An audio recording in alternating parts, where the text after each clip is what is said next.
When you're talking about like podcasts and making money and everything, and by the way, welcome to the Business with Two Times podcast. We're going to get started like this. This is my great friend and role model and mentor here, Coach Travis. He coached me all, Travis Kring, coached me all through high school, basketball and everything. These are his sons over here. This is Luke, Cole. But we were actually just sitting here talking about how to make money from podcasts. Yeah. So basically, if you wouldn't mind, pull the mic. Yeah. So basically, when you get on a website like Anchor, and it's a platform to where you can use the same, like, you know, whatever you do from your camera or whatever in audio, but it's just audio, and you post it to Anchor, and they ask you if you want advertisers on there. And you know, I don't have any advertisers because I don't have a big enough viewership to where I want people. Not yet. That's right. And so when it comes to posting on there, they'll, depending on if Apple approves it, Spotify, they'll put it on Google Podcasts, Radio Lab, Spotify, all those platforms. I see. And then we do a live version that goes on YouTube as well. Okay. So, you know, you can see it if you gain want interest that way. Gain interest that way. People that want to see it. And then, and of course, individual sponsors like Blackwell Realty is my main sponsor that helped me get the equipment, get everything set up. You know, my parents were a big part of this. So, shout out to my main sponsor, Blackwell Realty. But that's how you do it. But, you know, just mentioning that your sons here are coming up in high school and middle school and everything, talk about them. What's it been like following their like basketball careers? Well, it's really been great because you know me, I'm a basketball guy, right? So I've been doing this for a long time, and they have been able to develop and learn from players like you. Right. You know, the John Cole Sues of the world, the Sam Blackwells of the world have made a huge impact on them because they've been able to be around you, a well-rounded person, not just a player. Right. And so basketball is huge for us. I want it to be a focal point for them, but I want it to be kind of an extension of the person that they are. Right. And all the different aspects to basketball encompasses, right? The hard work, the leadership, the unity, teamwork, the team, that's right, selflessness. And so now I'm getting close to where I can kind of turn them over to another coach. Right. And kind of trust that we've set the foundation and a platform for them. And hopefully they'll turn into really great people and really great players. Right. So that's where we are. I do want to say one thing. When it came to your like coaching method, especially, you know, you're dealing with a bunch of high school, at the time homeschool kids, and it's people in different areas of their lives. And something that actually stuck, you know, and not just like basketball, but actually something like, you know, that really stuck with me in hard times of my life and everything. We had a devotion one Wednesday morning, and just, you know, before practice and everything. And you said that basically, you know, the devotion was kind of like anything is possible with a team of people with the same mindset. That's it. And not only with that season, you know, I wasn't able to finish that season, but the team went on, did great, won the state and everything. You were a big part of it. You know, it was, you said, but, you know, what I was doing with my own life, it really helped me with that. It was like, you know, I had a group of people around me with the same mindset, you know. And we all intertwine for a short period of time, however long it may be, right? Our lives intertwine, and I talk about this a lot with our teams and our players. Yeah. It may be 1 week, it may be 1 year, maybe 5 years, whatever it is, but there's a reason you and I were together, and our team was together for that year and 4 months. Exactly. And so it's a great point where we can't live this life or be successful by ourselves. Right. We need people. Right. And we need great people around us that care about us. And I believe that with our teams. And it is so vital to surround yourself with people that make you better, that help you be the best you can be, that don't hate and don't try to bring you down and don't negatively talk about you couldn't or you can't or why are you trying that or that's a waste of time, Sam. You want people around you that say, dude, you can do it. Right. Grow it.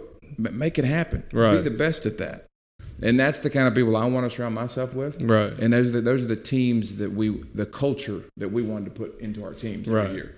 Well, I know a lot about you, but tell us something about yourself. Like, how did you get to the point where you are in basketball? Like, training from your house at a beautiful facility. We're blessed. To really just like having an AAU organization that every year I'm looking on social media is kicking butt. Yep. I'm looking on just AAU tournaments. All my friends enjoy playing it. Like, how did you get to where you are? Well, it's really interesting. So I started like young guys. I loved the game and wanted to be around it, right? I wanted to play it as long as I could play it. Right.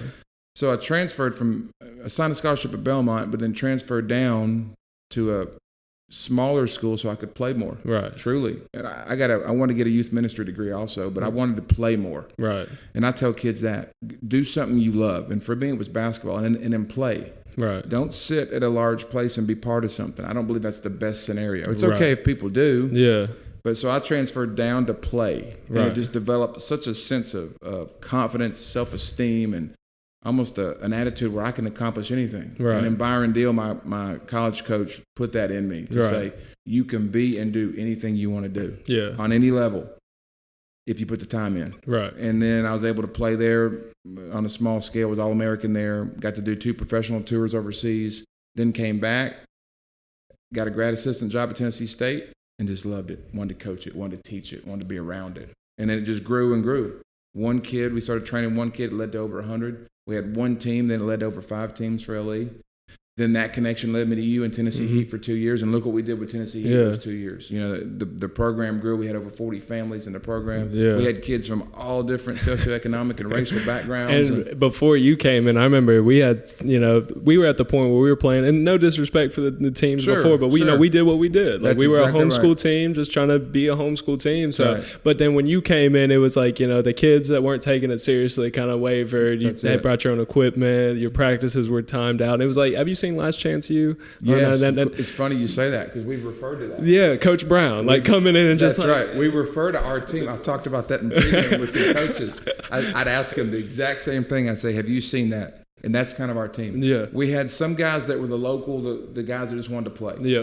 Then we pulled from everywhere. Yeah. We had kids from We all had over. Reggie coming on, Deshaun, like really talented players that didn't have a chance at these public schools. Right. You know. And then we reached out to the Mount Juliet community and got Levi and Bailey and all those kids. Because like it's just, you know, these kids, like these public schools are so big. You know, these 12 roster spots on a varsity team. Like you take a player like Bailey Hebel, who was a absolute baller. The best scorer I've ever coached. Best scorer I've ever. AAU, a little different, but like best, like just fundamental, like who you want as your point guard to take over a game. Like that man. Absolutely. And he didn't really get a shot at MJ. Like he did, but he wasn't going to be an intricate part like he could have been, you know? And took off with us. It was a perfect absolutely scenario. took off. And that's how I wanted it to be with our group. And then I wanted to turn it up. Yeah. Our schedule. The opportunities for you guys. I wanted y'all to have exposure opportunities. I want everybody to see you guys play. Right. I wanted you to be able to be in a really tough, not just the homeschool world, but let's get out. Let's go to local tournaments. Let's go to national tournaments. Yep. Let's scrimmage local teams that have a really good reputation. Yep. And let's see what we do. And then also it's a good measuring stick. You know, we went to a couple places and got our butts kicked. Yeah. That's a good measuring stick for us to say, okay, no, this is the work we got to put in. Yeah. This didn't just show up and practice for an hour and a half and goof around. And let's make a commitment. Especially year one, you know, we went to Atlanta and the season ended on a triple overtime, you know, like down to the wire. You said, Sam, come off this handoff, come off this screen, shoot the shot. I come off. There's about 2-3 people in my face. I still shoot it. But, you know, it was a great game and stuff. Game. But great experience. Yeah, no, and you had the confidence to shoot it. Yeah, no, I wanted that shot. I really did. I love your mindset. Always have. I've said this before. If we had 12 Sam Blackwells, we'd be in good shape. Well, thank you. We'd be in really good shape. We win a lot of games. I love that about you. Man, there were points in my career and stuff where I really did care about scoring and like stats, but then like it came to the point that we brought on a lot of talented kids, Reggie, Deshaun, and that wasn't my role anymore. I didn't have to. You know, for the homeschool team sophomore year, I was named captain with, you know, Coach Shates, who I dear love and everything, but you know, we only had 7 legit varsity players, and and that was known. He made that known that we only had 7 rotation players. So I would take over the scoring 20-22 a game. Then we have all these other talented kids, and like if scoring wasn't my strong suit, so I was going to rebound, play defense. Absolutely. Be the vocal leader. Yeah. You were the IQ guy. You were a huge glue guy, huddle guy. And those things are important. And then we could share all the other stats. Yeah. That was the cool part. With a Deshaun and a Reggie and a U and a JC, I mean, all the different, a Bailey and all those guys, I mean, Ethan, those guys, we could share it. Yeah. We could all distribute it and share Everybody could score. That wasn't the problem. That's not what the team needed. The occasional 3 or something, but that's not, you know, it was just like, I felt more like the Draymond Green of the team. Absolutely that makes sense. I was like, that's exactly right. The energy guy, and actually I read that article, you know, he signed that 4-year, $100 million deal. Yep. I read an article this morning. Steve Kerr said how valuable he is to that franchise. Yeah. Not just the team, but just the entire franchise. Because you may not like him in some moments, but like the things like that he's standing for most of the time, or like it's just that he cares about. He'll do whatever he just wants to win. Exactly. He wants to win. Right. He's selfless. Yeah. And the antics are what they are, but he's just, and I want that for Cole and Luke. I want them to be, skills will happen when you work hard on the court. Right. But I need that selflessness to be inside of them to want to win. Just every possession is supposed to be a bucket, absolutely, not you know my bucket. Our Instagram stuff, people loved it. Oh, because he he would film that. He's dying to play, of course. But he's young. He's not ready yet, right? So this is the next best thing. Right. And he would film. He'd put music on it. I mean, it was great. We had so much traction from that. That actually helped grow the program. Yeah. And really I reference to the YouTube page all the time when people would be like, oh, how was the game? I'd just be like, go look it up on YouTube. Red Boiling Springs. It's on there. I promise you. We had last week, we were down there in South Florida or North Florida. And we had them, they worked out with the high school team 3 days. Okay. And then we had them in the weight room 4 days.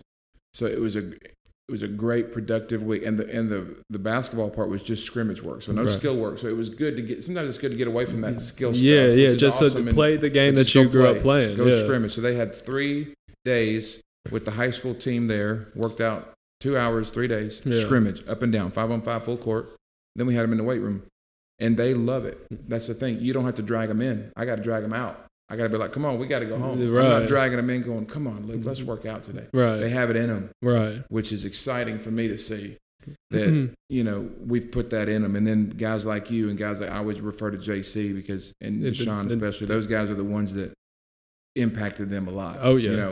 When you're 12, 11 and y'all come around, it's like that's who I want to be like. Yeah. Let me and just what do you have to do to get there. The attributes from that, it's like Deshaun's cool, like calm, collected self, and then like John Cole's like mentality. Like that you can definitely just playing pickup like I do with y'all in the backyard sometimes, you can definitely kind of see that like, everybody wants to be able to step back like Deshaun and do what he does. And then everybody also wants to be able to rebound and dominate like John Cole did sometimes, So I definitely see that in y'all's game, and I'm very excited to watch y'all. No matter if you're in Florida, or no matter what y'all are doing, like I'm definitely going to be filming or watching or doing something because y'all got something coming.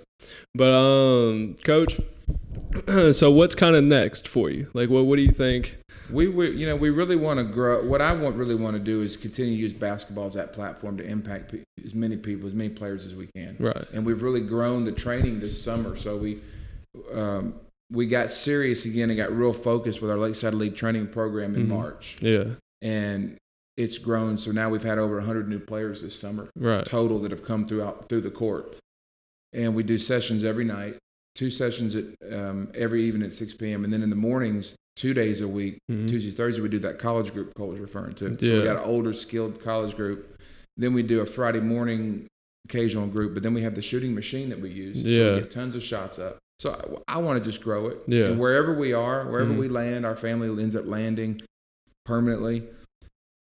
Whether it's here with our facility, whether we start over in Fort Walton, I just feel like God's blessed me with that ability to be able to use the basketball to get these kids. They love the workouts and they work hard and they get better and they want to come back. Right. So it's like it's the best of every situation. Yeah. Like anything you want to do in your life, what's that phrase? You live to work, you don't work to live. You know what I mean? So it's kind of like you want to enjoy what you do. Yeah. You don't want to have to go every single day and it's a grind. Yeah, you work to the vacation. You don't want that. You want. And when I'm on the court coaching, it's not work. I love it. Right. I mean, there's nothing else I want to be doing. All of a sudden I look down, I'm 2 hours in. Right. That's what it was with practices with y'all. And, you prep it, you plan it, and then all of a sudden it's noon. We got to go. We've been here 2.5 hours. Because you just flow through it. You want to be part of it. You want to keep using it, as that way to impact. So that's kind of where I am, and that's what we'll do. I just believe that in my heart. I believe that's what we'll be doing. Okay. And I think I can do that. Yeah. Forever, for many years to come. You definitely have been blessed with all the resources that you need, and obviously you are very good at what you do. I mean, you have done a lot in coaching just in the 2 years that we were together. We had a great 2 years, and it was a fun time. And and by the way, what's the Instagram link to? My Instagram is my name, so it's Travis Kring 33. Travis Kring 33. And then they've got he's Kring_man. Okay. And then you're Cole Kring. Kring 3. Okay. So we post all their stuff. Right. Them individually, and then I do all of my Lakeside League stuff is all on that Travis Kring 33. Okay. So anybody that wants to go look and kind of see what we do, get an idea of our drills. I totally recommend checking it out because it's a beautiful facility at their house. They have a weightlifting room, film room with a basketball court that we used to have our practices on. And you see a ton of players out of Mount Juliet. If you ask anybody in Mount Juliet if they've been trained, they've been on the Kring court. So I definitely recommend you check # Kring court. Lou Holtz does that. A lot of coaches travel. Urban Meyer's doing that now, traveling around doing business speeches. Yeah. And it's all based on his experience as a head coach in the sports world, but it relates to business. Right. Well, and if you look at just like, there've been studies coming out, and I don't know this exact sure, so we may have to look it up, but it's the people who work in an environment with other productive people are like just 5 times more likely just being in that environment. It's not even the actual just like them, like those people affect. It's just like when other people are hiving and doing their things and moving, like you feel like you have to keep up. Absolutely. And so, and also along with the saying is like the 5 people that you spend the most time with are like the 5 people that affect you the most. You know, that's very true. Look, you know, if you're not happy with your life, maybe looking at the people next to you. We've told kids for years, find a new set of friends and find a new playground. Yeah. You know, it's a reference in elementary school. You know, when you're on the playground, you're with so find a new set of friends, and it's a great point. People that really hold you to a high level. Yeah. And I think that's one thing I've learned from Coach Calipari at UK is it is competitive. Everything is so competitive. Adam Son's that way at Good Pasture too. An elite coach, great friend of mine. Every drill's competitive. Right. You either rise or you fall because you've got to compete. You got to bring your A game. You got to bring your best. Yeah. And businesses like that. And I if agree. you know, back when I was homeschooling, my homeschooling was basically a business internship while I did school. Yeah. You know, I'm sitting there in my dad's office every day. And if you want to watch productive people, during like my dad, when he was selling and showing houses and everything, and his team of 5 or 6 people in the office in the Blackwell Realty office in Lebanon, if you want to see intensity and pressure and, you know, hey, I need you to run this for me. If somebody says no, then there's, you know, it gets heated, and just like the productivity that came out of that room is unbelievable with all the deals that you would see put on the board. So it's not, and then in the same thing in basketball, if you got the top 3 players on the team don't like getting in the gym 15 minutes early, then you're not looking good for what's coming up, you know. But I actually did want to talk about this because this is business with 2 times. Yes. So you own a salon, Tangles, in Mount Juliet, correct? Tangles Salon in Mount Juliet, and so we've had that was 13 years ago. So when my wife and I first got together, she was standing behind a chair doing hair, and I was coaching middle school basketball. Yeah, good little world. We were in our 20s. Good little life, but we both had bigger dreams, you know, huge goals, huge dreams. She wanted to own a hair salon, and I wanted to coach and train and kind of grow what I did. So we both sacrificed together and decided, let's see if we can take these and make them grow as large as we can. Right. So she's grown that business. We cashed in all my retirement money at the time, which wasn't a lot of money, but to be able to move into our first hair salon, 900 square foot salon in Mount Juliet. Wow. 4 chairs. It's a huge risk. We were pregnant with Cole. So it was a lot of stress, a lot of pressure, but a lot of belief and passion. Yeah. And sometimes you have to take those risks, and you know you're going to succeed because you're not going to do it. You're going to do everything it takes to make it succeed. Right. And she's grown that hair salon. That was a 4-chair booth rent hair salon. And she's grown that to a 30-employee, all-commission salon. And the revenue is incredible. But with the team philosophy, just like you said, surround yourself with great people, and only kind of quick to hire, quick to fire. Also, if you know a player on your team is not going to fit into your culture, not going to work hard, you need to let them go. If you notice an employee is not going to fit into your culture, and not have that work ethic and that desire to be great, but also to be selfless. Because if you're selfless, everybody wins. The whole group, the team wins, and then everybody succeeds, and everybody grows their business. Everybody makes money. If Blackwell Realty, if the company is doing real well, everybody's part of that, and everybody's succeeding. Oh, 100%. Not just one agent here, one stylist here, or one player here. Right. You know, I talk about that a lot. Carmelo Anthony was a great example of a great talent, and he succeeded, but his teams never did. Nope. And so I think about that in business and in life. Yeah. She grew that salon with the help of some really incredible people, but it's 30 now, growing even more. I mean, and so it moved into our second location, which is 1,700 square feet. And she's been there now 10 years and just signed a new lease there. Great it's spot. Right next to Pancheros? Yeah. Oh, yeah. Oh, my. Don't get me started. I'm hungry already. Right in Mount Juliet on Lebanon Road, prime location, an A location. And the kids have seen that. They've grown up in it. They've grown up and see they see what it takes behind the scenes at home. Yeah. All the work. It like even just like learning something like in business, like, you may see like this podcast, for example, you may see this podcast, but you didn't see me and Tate here 8 hours before. Absolutely and right. Like, and here working on different things. So like anything that you want to do, it's definitely, especially with like a business like that, where you have your people are relying on you to feed their families. Yes. You said 30. That's right. And like, I know one of my friends, Morgan Tippins, works there. Yes. And then she's a key part. Yeah. She's grown in her leadership role too. So she started off as answering phones front desk. Really? Right? Like just the entry level position. Yeah. She has management responsibilities now. She does financial. She does accounting things. She does scheduling. Oh my goodness. Incredible. And how she's grown in 2 years there. Yeah. And how that impacts, over the 10 years that y'all have been doing this, or 13 years, how that impacts her life in just 2 years. Right. And then all these other people that's building a family too. That's it. We've got stylists that are, like you said, getting married, having children, building homes, building their second home. Right.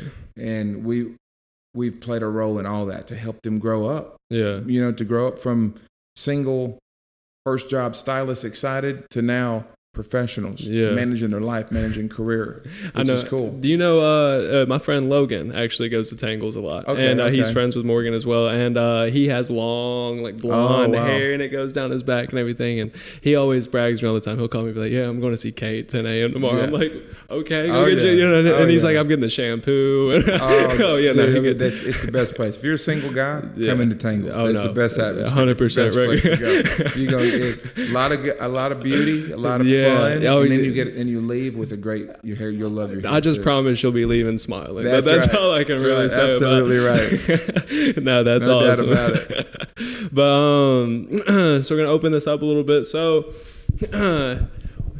where are you at? You're homeschooled right now, right? Are you in high school? Right now I am. You are? And are you playing anywhere right now? No, I'm not. Okay, so just kind of training. Yeah, training. Okay. And then are you playing anywhere? Nah, I'm not playing anywhere, but next summer probably gonna play. So basically you're just gonna hop on a team. You don't know yet. Yeah, but we're going to a lot of camps and stuff coming up. Yeah. MSHTV camp and stuff like that. Those camps, you get up at 8 a.m., start conditioning, skill training, and 5 p.m. you're scrimmaging after being on the court 6 hours. Yeah. Which camps have y'all been to this summer? Oh, we went to a Kentucky overnight camp. Mm-hmm. We went just to some clinics with Legacy Athletics and stuff. Yeah. Just some, How do y'all think you performed in those? Pretty good. Pretty well. The UK camp's really competitive. Yeah. 4 days, overnight, live on campus. And tell about that, how you think you did, Luke. Y'all talk about that.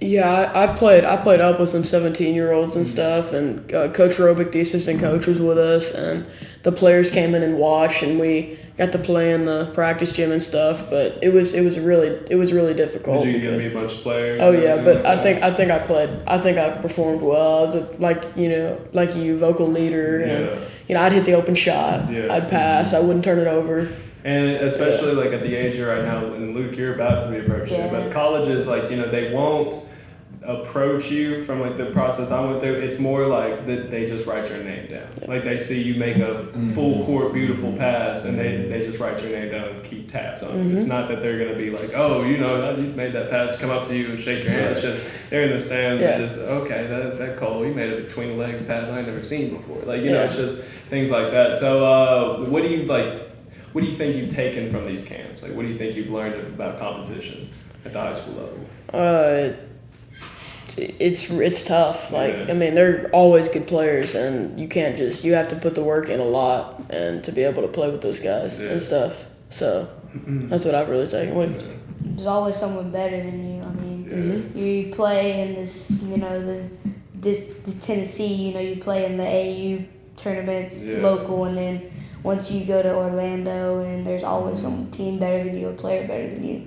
So you're going to improve your game so that you can be better than them. See, I think the moment I realized that I was never going to be the next like Michael Jordan is I walked into the gym in Atlanta for this AAU tournament, and my coach walked up to this guy, and it was a team from Birmingham, and he was talking to him like he had known him for years, and the guy was about 6'6", about 300 pounds as a coach, and just big dude. And his team, they were all about 6'5", 6'6" across the board, and they were just kind of standing next to him, getting ready to go on the court, and they turned to us, are like, "Oh, we're on the wrong court," and we're like, "How old are y'all?" They were 14, and they had their shooting guard was already offers from Missouri. It was 7 SEC schools, and then like 5 ACCs. I think Wake Forest was at his game watching him, and he's 15 years old, 6'5", 6'6", and I was 16 or 17, standing next to him looking like a little shrimp. So I knew that moment I was like, yeah, we're kind of in a different league, But it really is crazy watching y'all grow up, because like how long ago was it when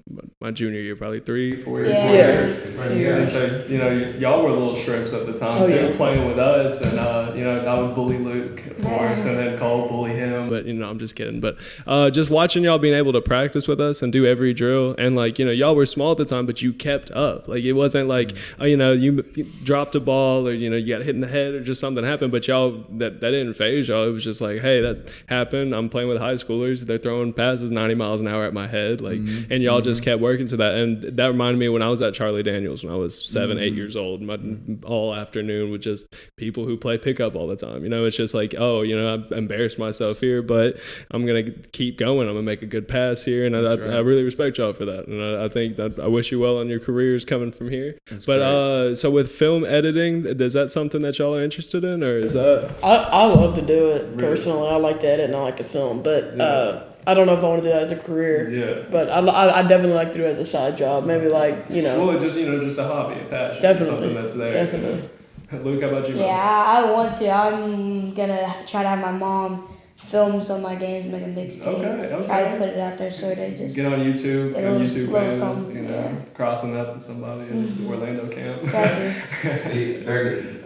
The camp, the middle, what is that? MSH TV. The MSH TV camp is in Indiana. Yeah. And that they make that for them. Best players in the country. Film, they play all week or whatever, all weekend. Right. Then when they leave, they put together a video clip for them, highlight film for them. And for people who don't know, it's middleschoolhoopstv.com, right? Is that okay? So. Yeah, shout out to them because they do host a camp that is around the South in a few different places, along with I think Courtside Films does one, and like a few other and really good Instagram page. Yeah, and then they do like have these camps and then offer a process of them making film for you just in the colleges. I think that's a great service. Yes. And I'm excited for you to do that. Yeah, that'd be good for them to get in that environment. And the best part too is I asked Luke last week.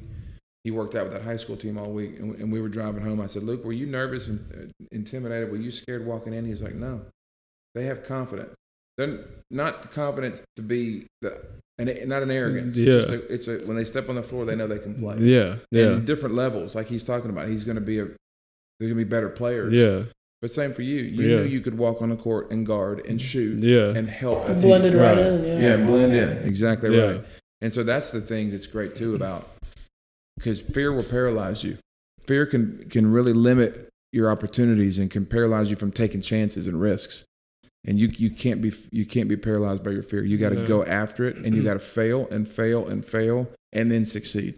And that's a huge part too. I think the basketball and the business puts in the mind of a young athlete, a young person. And that's exactly what happened with our team. Like me, John Cole, and Reggie and Deshaun grew up at Charlie Daniels. When we were, little shrimps, like 10, 11 years old, we're fighting these giant guys trying to just get a rebound and stuff. And we made, whenever we were on the court together, like, we were just trying to be our best us. Like, that's just like that's the confidence. It's not being the best, it's being the best you. Like, it's just, if you can step on the court and impact the team in the way you can, because like, I'm not going to go out there and match up with a 7-footer and be like, I'm going to out-rebound him. But I will throw a pass around him or something. It really is just be your best you from here, because if you get on your high school team so that you hop on as a bunch of athletes and they run the court and they run everything, then you better be the best point guard throwing it to them as they're getting down the court, getting open layups, and just it was where you fit.